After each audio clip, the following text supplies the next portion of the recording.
আসসালামু আলাইকুম বন্ধুরা, আশা করি সবাই সুস্থ আছেন। বন্ধুরা, স্ক্রিনে বর্তমানে আপনারা ইসরায়েলের যে জ্বালানির প্রাণ রয়েছে সেই হাইফা রিফাইনারির দৃশ্য দেখছেন। এটি ইসরায়েলের সবথেকে বড় এবং সবথেকে গুরুত্বপূর্ণ তেল শোধনাগার। দেখুন, এই তেল শোধনাগারটির বর্তমানে প্রতিদিন উৎপাদন সক্ষমতা ১,৯৭,০০০ ব্যারেল, বাৎসরিক যেটা ৯.৮ মিলিয়ন টনের মতো। উৎপাদনের হিসাব করলে ইসরায়েলের মোট যেই রিফাইন্ড ফুয়েল রয়েছে, যেমন পেট্রোল, ডিজেল বা জেট ফুয়েল ইত্যাদি, এর প্রায় ৬৪% একাই কিন্তু এই তেল রিফাইনারিটি উৎপাদন করে। বলতে পারেন ইসরায়েলের প্রাণ শক্তি হলো এই তেল রিফাইনারি। ইসরায়েলের মাত্র ২টি রিফাইনারি আছে, একটি হলো হাইফা আর আরেকটি হলো আশদোদ।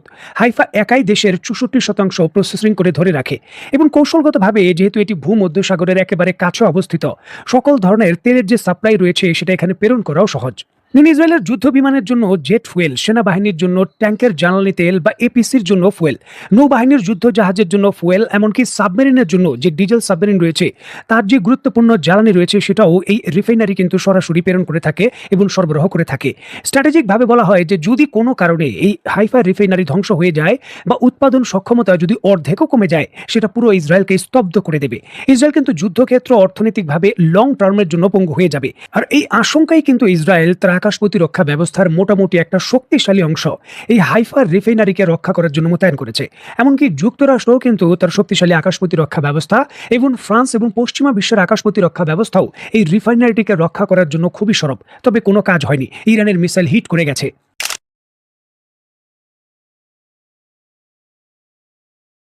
ইসরায়েল যে আশঙ্কা করেছিল সেই আশঙ্কা কিন্তু বাস্তবায়ন হয়ে গেছে। স্ক্রিনে নিশ্চয়ই আপনারা দেখতে পাচ্ছেন ইসরায়েলের মেরুদণ্ড হিসাবে খ্যাত হাইফা রিফাইনারির গুরুত্বপূর্ণ যে উৎপাদন বিভাগ রয়েছে সেখানে সরাসরি ইরানের মিসাইল এবং ড্রোনগুলো হিট করেছে। কয়েকটি ভেরিয়েন্টে হামলা করে, কয়েক ধাপে হামলা করে এই অত্যন্ত গুরুত্বপূর্ণ রিফাইনারিটির উৎপাদন ব্যবস্থায় বড় ধরনের প্রভাব ফেলতে সক্ষম করেছে ইরান। যদি ইরান চাইতো হয়তো পুরোপুরিভাবেই কিন্তু এই রিফাইনারিটিকে ধ্বংস করে দিতে পারত। তবে এক্ষেত্রে যেমনটা ইরানি কর্তৃপক্ষ বলছে যে তারা পরিষ্কারভাবে বার্তা দিতে চায়, ইরানের বিরুদ্ধে জ্বালানি সেক্টরে যদি কোনো ইসরায়েল বা যুক্তরাষ্ট্র আক্রমণ করে তাহলে এর পাল্টা জবাব আসলে কতটা শক্তিশালী হতে পারে। আর এই জন্যই কিন্তু এই রিফাইনারিটির গুরুত্বপূর্ণ সম্পূর্ণ অংশ ধ্বংস না করে শুধুমাত্র স্ট্র্যাটেজিকভাবে উৎপাদন ব্যবস্থা অর্ধেকে কমিয়ে আনার জন্যই এই হামলা করেছে ইরান। এটা হলো ইরানের দাবি।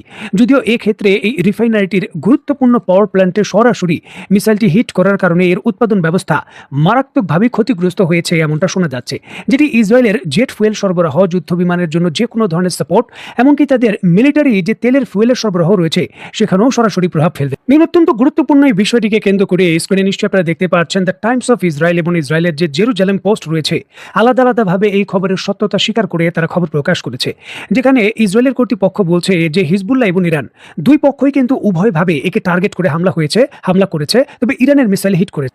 একদিকে যখন ইসরায়েলের মেরুদণ্ড জ্বলছে, ঠিক এমতো অবস্থায় ইরানের পক্ষ থেকে নিশ্চিত করা হয়েছে যে হরমুজ প্রণালীর পর পুরো যে ওমান সাগর রয়েছে, ওমান সাগরের নিয়ন্ত্রণ তারা নিয়ে নিয়েছে। দেখুন, এর পূর্বে পারস্য সাগরের ভেতরের দিকে নিয়ন্ত্রণ ছিল ইরানের, তবে এই ওমান সাগরের কাছাকাছি বা এর বাইরে এই পুরো উপকূলে তাদের নিয়ন্ত্রণ পরিপূর্ণভাবে ছিল না।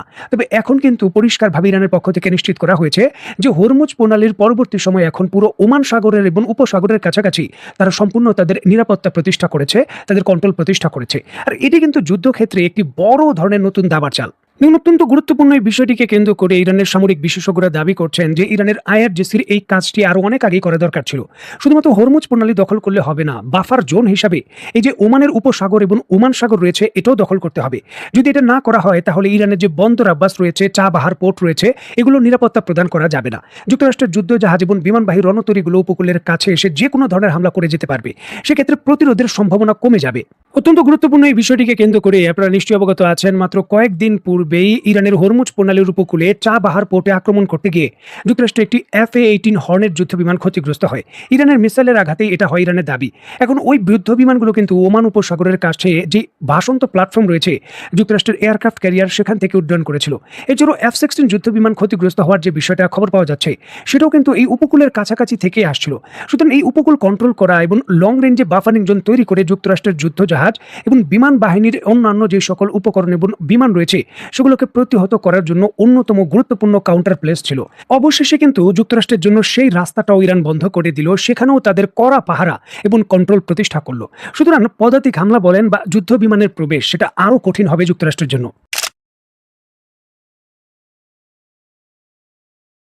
দেখুন, একদিকে ইরান যখন ইসরায়েলের মেরুদণ্ড হাইফা রিফাইনারিতে আক্রমণ করেছে এবং উত্তর সীমান্ত থেকে পাল্টা আক্রমণও শুরু করেছে হিজবুল্লাহ, ঠিক এমতো অবস্থায় ইসরায়েলের পার্লামেন্ট নেসেট প্রায় ১৩ ঘন্টা ম্যারাথন আলোচনা শেষে দেশটির ইতিহাসে বৃহত্তম রাষ্ট্রীয় যে বাজেট রয়েছে সেটা পাশ করেছে এবং সেক্ষেত্রে হিজবুল্লাহর বিরুদ্ধে যুদ্ধ চালিয়ে যাওয়ার জন্য বিশাল সামরিক বাজেটও বরাদ্দ দেওয়া হয়েছে। দেখুন, যুদ্ধকালীন পরিস্থিতির জন্য ৮৫০.৬ বিলিয়ন শেকেল বা $২৭১ বিলিয়ন যুদ্ধকালীন প্রতিরক্ষা বাজেট তারা প্রকাশ করেছে।